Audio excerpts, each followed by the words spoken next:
नमस्कार। मैं हूं डॉक्टर अन्नपूर्णा से और ये है previous year questions for Delhi pollution control committee junior environmental engineer part 3। इस सीरीज में पार्ट 1 और 2 मैं पहले बना चुकी हूं, जिसका लिंक इसी वीडियो के डिस्क्रिप्शन बॉक्स में आपको एक प्लेलिस्ट में मिलेगा। तो शुरू करते हैं, पर उससे पहले अगर आप मेरे चैनल पर नए हैं तो इस एग्जाम की तैयारी के लिए और एनवायरमेंटल साइंस से जुड़े हुए हर एग्जाम की तैयारी के लिए मेरे चैनल को सब्सक्राइब करना ना भूलें। और अगर वीडियो पसंद आए तो गुरु दक्षिणा के तौर पे कम से कम 3 और दोस्तों को शेयर करें और कोई फीस नहीं भरनी, चैनल बिल्कुल फ्री है। तो शुरू करते हैं। Question number 1, which of the following represents a group incentive plan. अब इनमें से कौन सा ग्रुप इंसेंटिव प्लान है? ग्रुप इंसेंटिव प्लान क्या होता है? इंसेंटिव मतलब आप काम करेंगे, उसके बदले में आपको कुछ पैसे मिलेंगे या कुछ प्रोत्साहन मिलेगा, फाइनेंशियल प्रोत्साहन। तो इंसेंटिव होता है कि इतना काम करो तो आपको ये बोनस मिलेगा। तो अब ये हॉल्सी प्रीमियम प्लान है, रोवन प्लान है, लिंकन प्लान है और टेलर प्लान है। This are all 4 types of incentive plans, but the group incentive plan is Lincoln plan. Answer is 3. But first let's understand what everything is. Halsey premium plan. Under Halsey premium plan method, standard time for doing each job or operation is fixed and the worker is given wages for the actual time he takes to complete the job or operation at the agreed rate per hour plus a bonus equal to 1/2 of the wages of the time saved. तो किसी काम को करने का एक समय होता है। अगर आपने किसी को ठेका दिया है, आपने कहा है 4 दिन में ये काम कर लो, उसने 4 दिन में वो काम कर दिया, आपने उसको एक फिक्स्ड प्राइस था जो 4 दिन का था वो दे दिया।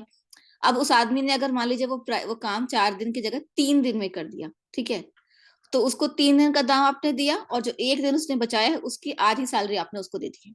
तो ये होता है हॉल्सी प्रीमियम प्लान, पेमेंट का वेज पेमेंट मेथड है। रोवन प्लान ये भी एक वेज पेमेंट मेथड है जो कि हॉल्सी प्लान का एक मॉडिफिकेशन है। लिंकन प्लान, इसमें क्या है? Lincoln plan is production employees can maximise their earnings through piece work compensation per unit basis as opposed to standard hourly rate. Eligible employees will not be laid off for an economic downturn. Eligible employees receive an annual merit-based profit sharing bonus. So annual merit-based profit sharing मतलब जो भी काम आपने किया है उसके वजह से जो प्रॉफिट होगा उसमें भी आपको शेयर मिलेगा। ये होता है लिंकन प्लान। और होता है Taylor plan. The Taylor plan is a contract between students and state. Students can earn their college tuition in high school if they meet the specific core curriculum. ये सारे जो कॉन्सेप्ट्स हैं वो US के हैं और ये क्वेश्चन पहले आया था जहाँ पे ग्रुप प्लान जो है वो लिंकन प्लान है। Answer is 3। Question 2, consider the following statements. Noise pollution can be reduced using double glass window panes. 2, glass absorbs noise. 3, the air trapped in the double glass system acts as an insulator and reduces the noise. Yeah, 4, the noise totally reflects back due to the 2 layers of the glass. Which of these statements are correct? अब सही statement ये है, the air trapped in the double glass system acts as an insulator and reduces the noise. 2 glass के बीच में जो air है वो insulator का काम करती है और नॉइज को पास नहीं होने देती, और जो नॉइज है वो ग्लास के सरफेस से रिफ्लेक्ट बैक भी होता है। Noise pollution can be reduced using the double glass window panes, and the air trapped in the double glass window system acts as an insulator and reduces the noise. So 1 and 3. ठीक है, answer is C. Question 3. What type of sound can be abated by providing lining on walls and ceiling with sound absorbing material? तो जब छत पे दीवार पे आप एक लेयर लगा देते हैं अक्सर कपड़े की या कार्डबोर्ड की, ठीक है, तो उससे नॉइज कम हो जाता है। किस तरह का नॉइज उससे कम होता है? 1, सोर्स नॉइज। सोर्स नॉइज वो होता है जैसे कि मैं जब बोल रही हूँ तो मेरे मुंह से जो नॉइज निकल रहा है ना, तो मेरा मुंह सोर्स है। तो सोर्स नॉइज मेरे बोलने की आवाज जो मेरे मुंह से निकल रही है, ठीक है, तो वो तो कम नहीं कर सकता, क्योंकि जितना मैं बोल रही हूँ जो आवाज निकल रही है उसको तो तभी कम कर सकते हैं जब मेरे मुंह पे कोई हाथ रख दे। रिफ्लेक्शन नॉइज कि जो मैं जो बोल रही हूँ वो दीवारों से टकराती है आवाज और एको होता है, वापस आती है। रिफ्लेक्शन एको एक ही बात है, वो रिड्यूस करता है लाइनिंग। स्ट्रक्चरल नॉइज वो नॉइज होता है जो दीवार के या किसी भी सरफेस के अंदर ट्रैवल करती है, क्योंकि साउंड जो है वो मीडियम में ट्रैवल करता है, दीवार के सरफेस के थ्रू जो ट्रैवल करता है नॉइज वो होता है स्ट्रक्चरल नॉइज। और 4 होता है direct airborne noise. Direct airborne noise जैसे कि बाहर से कोई आवाज आ रही है, कहीं दूर कुत्ता भौंक रहा है, कोई बात कर रहा है, तो ये सब डायरेक्ट एयरबोर्न नॉइज है। तो साउंड जो कि कम किया जा सकता है दीवारों पे लाइनिंग या पर्दा डाल के, वो होता है रिफ्लेक्शन नॉइज, एको कम किया जा सकता है। ठीक। Question 4, consider the following statements pertaining to stability of floating bodies. अब फ्लोटिंग बॉडीज का स्टेबिलिटी के बारे में स्टेटमेंट्स हैं, तो आप जरा देखिए। 1, a floating body will be stable when the center of gravity is above the center of buoyancy. ठीक है, तो ये तो स्टेटमेंट सही है। The position of meta centers corresponding to different axes of rotation are generally different for the same floating object. या 3, for cargo ships the metacentric height varies with loading. तो metacentric height जो होता है ना, वो object के shape, size और density से वैरी करता है. तो कार्गो शिप्स में अगर ऐसा है कि लोडिंग कम होगी तो डेंसिटी कम होगी, लोडिंग ज्यादा होगी तो डेंसिटी ज्यादा होगी, क्योंकि density is equal to amount of mass per unit volume. तो floating body will be stable when the centre of gravity is above the centre of buoyancy. तो फ्लोट करेगा वो. तो 1 तो सही है और 3 भी मुझे सही लग रहा है. तो मेरे ख्याल से आंसर होगा सी, 1 and 3. आप बताइए कि इसका आंसर क्या होगा.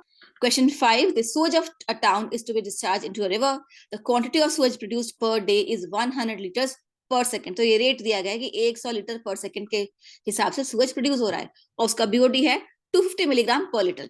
If the discharge in the river is 200 litre पर सेकंड और नदी में जो डिस्चार्ज है वो 200 लीटर पर सेकंड है और उसका बीओडी है 6 milligram per litre, then what will be the BOD of the river after sewage discharge? तो अब रिवर का बीओडी क्या होगा सूएज डिस्चार्ज के बाद.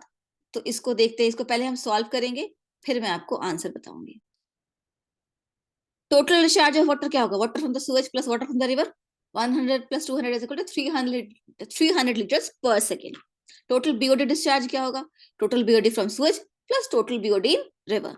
टोटल बीओडी फ्रॉम सूएज कितना है? 250 milligram per litre into 100, that is 25,000 milligram per second. इतना बीओडी आ रहा है. टोटल बीओडी इन रिवर क्या होगा? 200 मिलीग्राम पर लीटर इंटू 6. 200 जो लीटर वाटर है इंटू 6, तो 1200 मिलीग्राम पर सेकेंड. ये इतना बीओडी रिवर में है पर सेकेंड, इतना बीओडी सूएज में है पर सेकेंड. ठीक है. फाइनल बीओडी इन milligram per litre, total BOD पर second divide by total discharge पर सेकेंड. ठीक है. सेकेंड और सेकेंड कट जाएगा. यूनिट्स का तो आप जानते हैं कैसे होता है. तो फाइनल बीओडी पर लीटर क्या होगा? 25,000 प्लस 1200 यहाँ हमने कैलकुलेट किया divide by 300, that is total discharge, is equal to 26,200 divided by 300, that is 87.33 milligram per litre. Answer भी यही है, 87.33 milligram per litre. Answer is 2. ठीक है. तो ये हमने आपको आंसर दिखा दिया है. ये कैलकुलेशन थी. Question number 6. The lakes having medium productivity levels with medium growth of algae and turbidity are called. जिन लेक्स की प्रोडक्टिविटी मीडियम होती है, ना बहुत कम ना बहुत ज्यादा, और एल्गी भी मीडियम होता है, उसको क्या कहते हैं? ओलिगोट्रॉफिक, मेसोट्रॉफिक, यूट्रॉफिक या senescent. Oligotrophic lakes are lakes which are with poor productivity and low algal levels. तो oligotrophic नहीं होगा. Mesotrophic, meso का मतलब ही होता है meso, medium. तो medium आंसर इज 2. यूट्रॉफिक लेक तो हम जानते ही हैं, जिसमें मैक्सिमम प्रोडक्टिविटी होती है, मैक्सिमम algal ग्रोथ होता है, वो होता है सैडली. और सेनेसेंट वो होता है जो ओल्ड एंड डाइंग है. जैसे कोई लेक है उसमें पूरा वो लेक में जो है मिट्टी भर जाए तो वो पुरानी हो जाएगी लेक, तो वो सेनेसेंट होगा. Question 7. The important secondary pollutants are.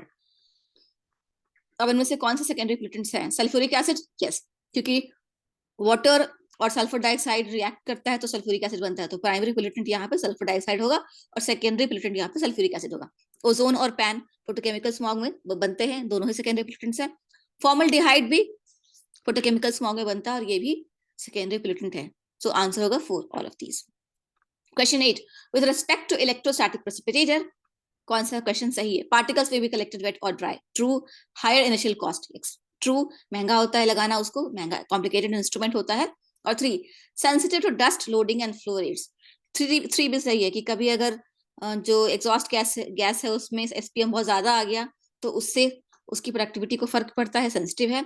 और फ्लो रेट की अगर ज्यादा वॉल्यूम आ गया एग्जॉस्ट गैस का तो उससे भी प्रोडक्टिविटी को फर्क पड़ता है इलेक्ट्रोस्टैटिक प्रेसिपिटेटर के केस में.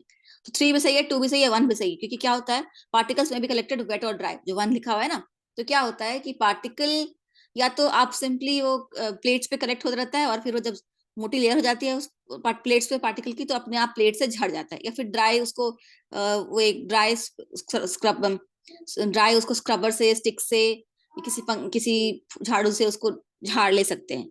और वेट क्या होता है, जब इलेक्ट्रोस्टैटिक प्रेसिपिटेटर पे जब पार्टिकल्स बहुत जम जाते हैं उसको पानी से भी वॉश कर सकते हैं, तो वो वेट कलेक्शन हो जाता है. तो 1, 2 और 3 सब सही है. आंसर होगा 4. Question number 9. The following zones are found in a polluted river. Polluted river है, गंदा रिवर है, उसमें कौन कौन से जोन्स पाए जाते हैं? Zones of clear water, zones of active decomposition, zone of recovery और जोन ऑफ पोल्यूशन.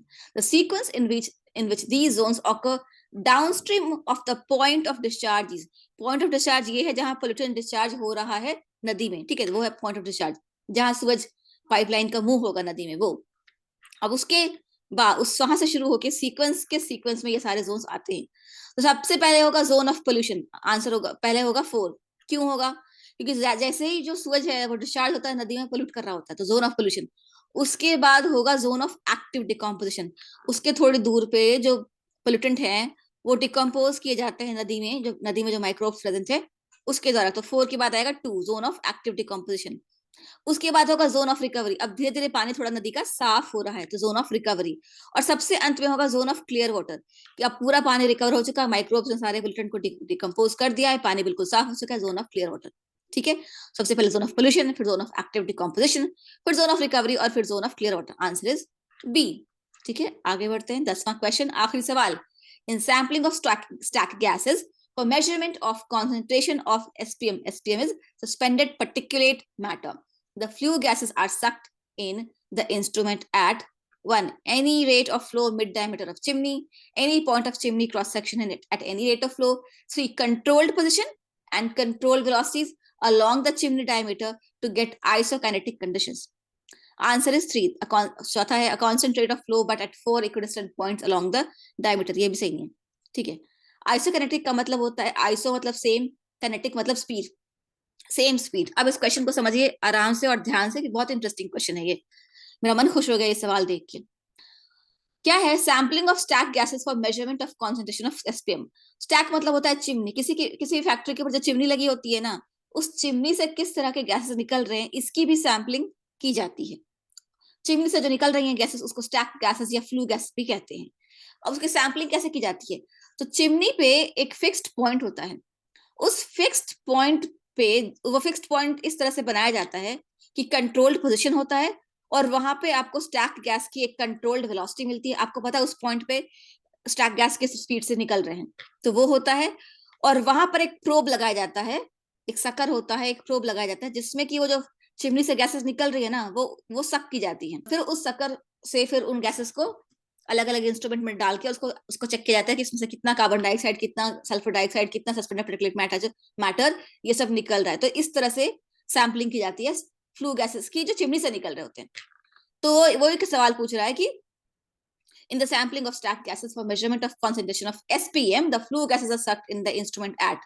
तो जो इंस्ट्रूमेंट होता है, जो प्रोब होता है, उस पे फ्लू गैसेस को कहाँ सक किया जाता है?